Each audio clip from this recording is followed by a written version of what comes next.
processus métaboliques, puisque nous sommes à peu près à un cancer sur 3 actuellement en Europe, surtout en France, et dans le Benelux, en Allemagne, en Angleterre, en Italie, en Espagne. Oui, je ne prenais que cette maladie-là. Parce qu'en fait, nous mangeons beaucoup trop souvent en grande quantité, trop gras et trop sucré.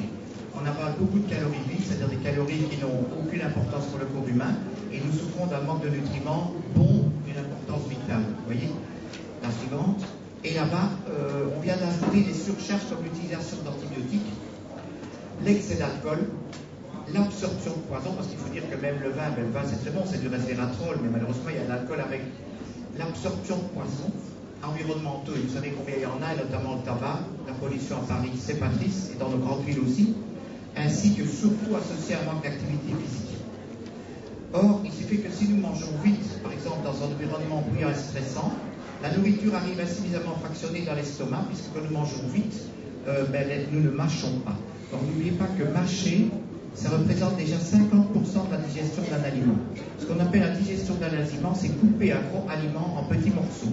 Exemple, vous prenez un morceau de viande que vous mettez en bouche, eh bien, quand il doit arriver dans l'estomac, il doit être pulvérisé au niveau de la pointe d'un bic. Donc, c'est pour vous dire au point le mâchage et les enzymes qui sont dans la bouche sont importants. Celui-ci doit alors effectuer beaucoup de travail, puisqu'il doit remplacer les dents, l'estomac, et à ce moment-là, il ne va pas le faire. Donc, qu'est-ce qui va passer? Nous arrivons dans l'intestin avec des aliments non digérés. Or, l'intestin, son travail, c'est de prendre des aliments qui sont coupés en petits morceaux. Je vous rappelle que les protéines sont coupées en petits morceaux dans l'estomac et arrivent en tout petits morceaux comme des pointes de bic dans le côlon pour passer dans le sang, c'est ce qu'on appelle l'absorption. Et les sucres et les graisses sont coupés en petits morceaux au niveau du duodénum par la bile du foie, et les sucres pancréatiques pour passer dans le sang au niveau de l'intestin grêle. Je vous rappelle que la digestion, le passage des acides aminés dans le sang, ça s'appelle la putréfaction. C'est du compost de bonne qualité. Et le passage des sucres et des graisses en petits morceaux dans le sang, ça s'appelle la fermentation. Donc ces deux mots ne sont pas négatifs tant qu'ils sont équilibrés. Donc à ce moment-ci, la densité énergétique de notre alimentation, regardez bien la quantité d'énergie calories qu'on prend de 80 à 90 pendant 5 850 000 ans, nous sommes passés à 170-180 kilocalories par 100 grammes. C'est énorme, et tout ça va surcharger inutilement notre corps. Et en même temps, la vitesse du côlon s'est ralentie puisque nous bougeons beaucoup moins. Et toutes ces toxines vont surcharger et créer ce qu'on appelle un stress oxydatif. C'est-à-dire que si vous comparez une cellule au moteur d'une voiture, vous savez que le CO2 et le CO qui sort du moteur est réglé parfaitement. Eh bien, nos cellules, pareil. Nous ne devons pas dépasser 2% de radicaux libres. Et dès que ces 2% vont s'occuper de le phénomène anti-inflammatoire, de nous aider pour lutter dans l'immunité, vous voyez, tout ce qui est grippe et tout ça, c'est surtout grâce au bon fonctionnement de nos pots d'échappement, et vont surtout s'occuper de nos cellules. Vous savez que les cellules du corps sont remplacées tous les 2 jours dans l'intestin. 50 000 milliards de cellules que nous fabriquons toutes les nuits. On est compte ce qu'on est en train de fabriquer pour le moment. Et nous avons dans la peau, le cœur, c'est remplacé tous les 30 jours. Vous imaginez la quantité énorme de matériaux pour faire tout cela. Et dès que la cellule va être intoxiquée par un taux de toxines, parce qu'elle est trop rigide, elle n'élimine plus ces toxines, et ces toxines vont empêcher la cellule de se diviser tous les 2 jours pour l'intestin et augmenter donc un taux de toxines qui s'appelle les radicaux libres. Or, c'est important puisque l'intestin représente 85% de notre immunité.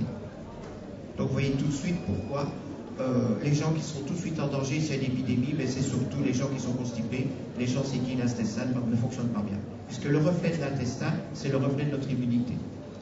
Donc, maintenant, si l'être humain débute de son évolution, tire encore 60% de son énergie de son côlon, ce ne sont plus que 25% aujourd'hui, puisque le côlon est abîmé et ne laisse pas bien passer les aliments, et les aliments qui devraient passer du côlon dans le sang fermentent, putrifient de trop, puisqu'il manque les éléments pour le faire. Donc l'alimentation moderne, qui est trop calorique, trop de sucre, trop de graisse industrielle et trop de protéines, va être absorbée très rapidement par l'intestin grêle et augmente la glycémie et le taux de cholestérol. Je vous signale que le cholestérol, il n'y en a pratiquement pas dans l'alimentation que nous mangeons. Les gens disent, docteur, je peux manger du beurre et du cholestérol. Dans le beurre, il n'y a pas de cholestérol. Quelle est la différence qu'il y a entre le lait de vache et le lait maternel? C'est que le lait de vache ne contient pas de cholestérol, pratiquement pas, c'est nul. Le lait maternel est bourré de cholestérol. puisque c'est le cholestérol sur lequel s'enfilent nos oméga 3, nos oméga 6 pour faire nos cellules. Nous avons besoin de tonnes de cholestérol. Mais pas trop, et il ne faut pas l'oxyder. Ce qui est dangereux pour le cholestérol, c'est les radicaux. Donc, si nous amenons malheureusement trop de sucre, le sucre automatiquement est transformé en graisse. Et si nous avons trop de triglycérides, regardez votre prise de sang, transformé en cholestérol. Vous voyez maintenant ce que c'est que ce cholestérol. Et le cholestérol va devenir dangereux si nous avons trop de toxines, c'est-à-dire des radicaux libres. Donc, il ne reste quasi plus d'énergie à la disposition des cellules du côlon, puisque tout ça est ralenti, est intoxiqué. Alors, que va-t-il faire? La suivante. Eh bien, c'est pour l'appareil digestif, les endotoxines, ce sont les substances toxiques qui viennent de la dégradation bactérienne des protéines. Vous voyez, notre excès de viande inonde la partie basse de l'intestin. Il faut vous dire qu'aujourd'hui, normalement, nous avons besoin de à peu près même pas 15 kg de viande par an. Et actuellement, la moyenne en France, c'est 100 kg de viande par an. Donc 80% sous forme de charcuterie, bourrée de sel et de produits chimiques. Et c'est une moyenne raisonnable que vous dites là. Mon chiffre est encore sous-estimé. Donc les toxines qui ne peuvent pas être bloquées par les cellules du côlon qui deviennent pour eux, parce qu'il faut bien vous dire que l'intestin, il série tout, il sélectionne tout, une passoire bien réglée, sauf quand on amène de trop. Quand on amène de trop, tout passe. Il devient complètement poreux et au bout par encore des aliments qui ne conviennent pas et l'acidité. Et à ce moment-là, le côlon va manquer d'énergie et toutes ces toxines vont pénétrer dans le sang par la paroi interstitiale et surcharge organique des toxines et va malheureusement transformer l'acidité de notre sang. Vous savez que notre sang est neutre, il est à 7,32 et notre lymphe également. Et la lymphe, c'est ce qui nourrit les cellules, c'est notre bouillon de culture, c'est le fameux liquide de Quinton. Et ne peut jamais le perturber. Donc vous voyez, tout ceci va complètement perturber la lymphe qui nourrit nos cellules. Donc les cellules vont souffrir et nous commençons à vieillir, à fabriquer des maladies. Donc, si la vitesse du transit est trop lente, parce que l'intestin est paralysé justement par cette fermentation, effet de putréfaction normale, la nourriture, voyez-vous, va rester plus de 50 heures dans le côlon, alors que normalement c'est 7 à 8 heures. Ce qui suffit amplement pour fabriquer des toxines qui vont bien sûr attaquer ce graisse. Ce qui fait donc à ce moment-là, pour vous dire que l'être humain, quand on a regardé avec M. Coppens comment l'humain a évolué, eh bien nous sommes essentiellement des végétaliens. 15% de protéines animales par jour pour notre total, et le reste, ce sont des protéines végétales. Mais, j'ai pas dit 100% de protéines végétales, j'ai dit 86% et 15%. Donc, ce qui signifie que, la suivante, les protéines animales qui sont très acidifiantes sont la cause principale de la surcharge métabolique et en raison de la formation d'ammoniac. Et ça, c'est grave parce que l'ammoniac, c'est une base très, très toxique. Donc, de l'acide. Nous allons fabriquer beaucoup de bases dans l'intestin. Alors l'intestin doit être un tout petit peu acide, un petit peu en dessous de 7, aux environs de 6-5. Et cet ammoniac est très très toxique parce qu'elle va venir justement de ces kilos de viande inutiles. Donc, la suivante, tu peux passer celle-là. Un acide fort comme l'acide lactique est très bon pour votre santé, alors que des bases comme l'ammoniac vont poser un immense problème à votre métabolisme. Et c'est là que j'en viens au produit. C'est que cet acide lactique, nous allons la fabriquer à partir de la digestion du sucre. C'est ce que font les sportifs et c'est ce qui les sauve. Parce que l'acide lactique va être pris en charge par notre flore intestinale, que vous savez qu'on appelle les probiotiques. Vous savez que l'intestin, c'est une grande pelouse qui fait 1040 mètres carrés, 2 fois et demi Roland Garros, du duodénum à l'anus. Et cette pelouse, elle est nourrie par des graines qu'on appelle les probiotiques. Ce sont les bifidus, les boulardilles, etc. Et que ces graines, il faut de l'anglais. C'est ce qu'on appelle les prébiotiques. D'accord, toujours? Eh bien, toutes ces toxines, cet ammoniac va abîmer tout ça parce que c'est trop basique et va perturber l'acide lactique. Or, heureusement, cet acide lactique, si nous en fabriquons beaucoup, va neutraliser l'ammoniac. C'est génial. Mais l'acide lactique, il faut le fabriquer. Et qu'est-ce que l'acide lactique va faire? Il va être transformé par les fibres que nous mangeons. C'est pour ça que nous devons manger 400 grammes de légumes ou de fruits par jour. Les fibres que nous avons dedans vont transformer l'acide lactique en deux acides extraordinaires qui s'appellent l'acide butyrique et l'acide propionique. Et ces deux acides vont désintoxiquer le foie. Ces deux acides vont nourrir la flore intestinale et sélectionner d'une façon remarquable les bons aliments qui vont passer dans notre sang. Et surtout vont bloquer l'action de l'ammoniac. Est-ce que tu pourrais passer à l'india que je te disais? Alors, celui qui fait tout cela, vous savez que dans le corps humain, nous avons une énorme réceptacle à poubelle. C'est le foie. Le foie fabrique 900 fonctions et fabrique à peu près 500 hormones dans le corps humain. Donc, il faut le ménager. Et ce foie, si vous voulez, est l'organe est le plus important puisqu'il va gérer, dès que vous mangez quelque chose qui n'est opportun, vous le mettez dans votre poubelle. Or, le corps humain est encore plus génial. Quand vous avez des aliments dans une poubelle, le foie va les couper. Donc, le foie, c'est lui qui prend les poubelles. Comme vous, votre garage ou votre cave ou votre cour. Et le foie va couper toutes ces grosses poubelles en tout petits morceaux et il va les mettre dans des sacs poubelles. Avant qu'il les délivre, ou les sacs poubelles, il les jette dans la vésicule biliaire. Et chaque fois nous mangeons, nous avons nos sacs poubelles qui sont dans la vésicule biliaire qui vont couler dans l'intestin et digérer nos sucres et nos graisses. Vous voyez, nous sommes des gens recyclés superbement 24 heures sur 24. Le problème, c'est que l'organe, voyez-vous, est le plus important énergétique, acido-basique, puisque tout ce qui est trop acide et trop basique va aller dans la vésicule. Donc, il faut absolument que nous ménagions votre foie. Donc, retenir jusque maintenant un intestin super correct, notre pelouse, on doit vraiment l'aménager. Et deuxièmement, un foie magnifique. Comment faire tout ça?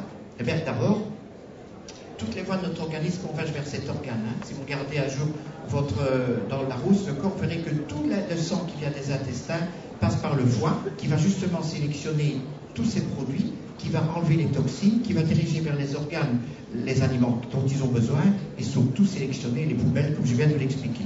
Et puis le restant du sang va être oxygéné dans le cœur et dans les poumons. Ce qui signifie que le foie donc, aura un rôle de formation d'enzymes, c'est-à-dire toute la logistique qui va digérer tout ce que nous mangeons, fabriquer nos hormones à 90% et surtout est à l'origine du bon fonctionnement du système immunitaire de notre intestin.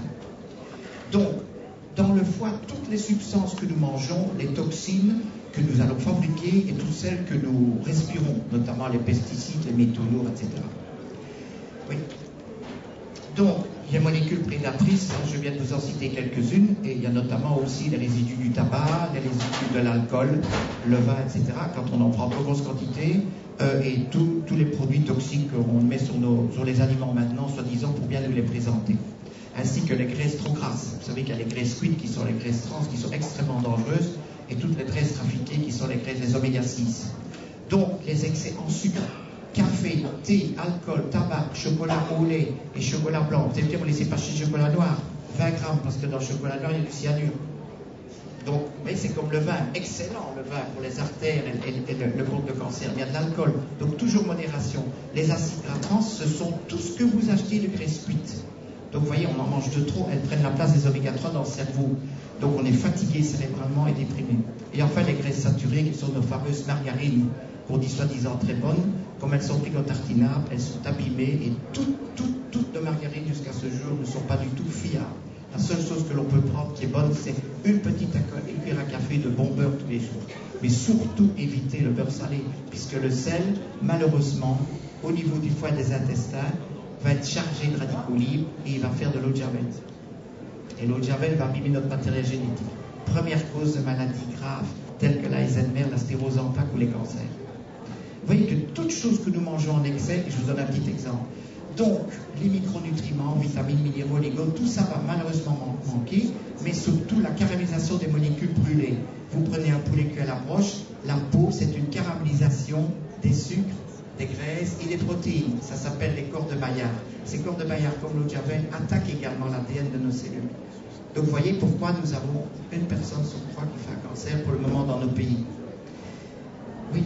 Et l'eau du robinet polluée, toutes les lignes de tension, les antennes, les Wi-Fi, etc., tout ça crée des radicaux libres, donc trop de déchets dans nos cellules. Donc je dis qu'une cellule est capable de vivre si elle a 2% de déchets. Si elle dépasse 2%, la cellule est intoxiquée. Donc elle va fabriquer des molécules dangereuses comme l'eau de javel, comme l'oxygéné.